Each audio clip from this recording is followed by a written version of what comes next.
ගියාද මෙච්චරලා එන්න පරක් උනේ? නෑ බං මේ මලාව එක්කන් එන්න ගියා. උඩත් යන්න ආසයි කිව්වනේ බං අපිත් එක ටුවර් එක. ඒකයි පොඩ්ඩක් පරක් උනේ. ඉස්සද බං ඔබට ආදි මේ ගාමන්ට යනවා එක්ක ටුවර් යන්න? ඒකනේ බං. අයි බං ඔබ ගාමන්ට යනවා එක්ක ආවේ? ගාමන් ඉතින් මෝ ගාමන්ට ගියා කියලා මොකද බං වෙන්නේ? මොක කරන්නේ ජොබ් ගන්න බං. ඇයි මේ ජොබ් එක කරනවා කොල්ලොම තාරර කරන්නේ? අවුලක් නෑ ආදී අයියේ. මං එනවට කැමති නැත්තම් මං ගෙදර යන්නම්. ඔව් ඔව් උඹ ඵලයන් අපිට කොහොමත් උඹ සෙට් වෙන්නේ නෑ බං. එහෙම කියන්න එපා බං මෝත් කොල්ලෙක්නේ. මලා උඹ කොහෙවත් යන්න එපා බං මාත් එක්කනේ යන්නේ. උඹ ඊටා. උඹ දැන්ද බං එන්නේ මොකක්ද කරේ මෙච්චරලා? අපි දැන් මෙතෙන්ට ආවෙලා එන වෙලා බං. නෑ බං පොඩි ප්‍රශ්නයක් වුණා. ඒකයි එන්න පරක් වුණේ. හරි හරි බං ඒකට අවුලක් නෑ. දැන්වත් යමන් බං අපි මෙතෙන්ට ආවිල්ලා එන වෙලා. අඩෝ සෝරි බං මට එන්න වෙන්නේ නෑ. මං ඒක කියලා යන්න ආයේ බං. එන්න වෙන්නේ නෑ.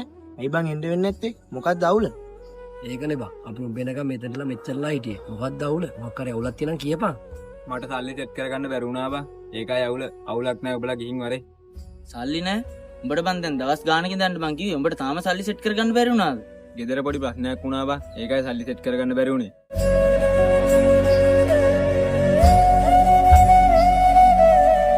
හරි බං බවුල් ගන්න එපා. මගේ අතේ සල්ලි තියෙනවා. හැමෝටම ප්‍රශ්න තියෙනවනේ.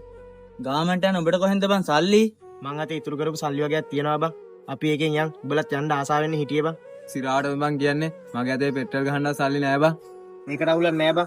උඹ මේ සල්ලි ටික තියාගෙන තෙල් ගහගනි. මොකක් හරි මදිපාඩුවක් වුණොත් මට කියන්න. ඒ මලා උඹ අතේ සල්ලි තියෙනවද බං? සල්ලි වගේද බං යාළුවෝ. සල්ලි වලට වඩා මට යාළුකම් වටිනවා බං. මලා මං උඹ මෙච්චර චාටර් කරලත් ඇයි බං උඹ මට වචනයක්වත් නොකිය අරවට සල්ලි දුන්නේ? වෙන මොකුත් නෙමෙයි බං ඒ වගේ මනුස්සකම. ආයි මොනම හේතුවකටවත් කිසිම ජොබ් ගන්න නිසාවත් කිසිම කොල්ලෙක්ව කපන්න එපා බං. මොන ජොබ් එක කරත් අපි හැමෝම කොල්ලෝ බං. කරන ජොබ් එක අනුව කිසිම කොල්ලෙක්ව චාටර් කරන්න එපා. මනුස්සකම තමයි මේ ලෝකේ හැම දෙයකටම වඩා වටින එකම දේ.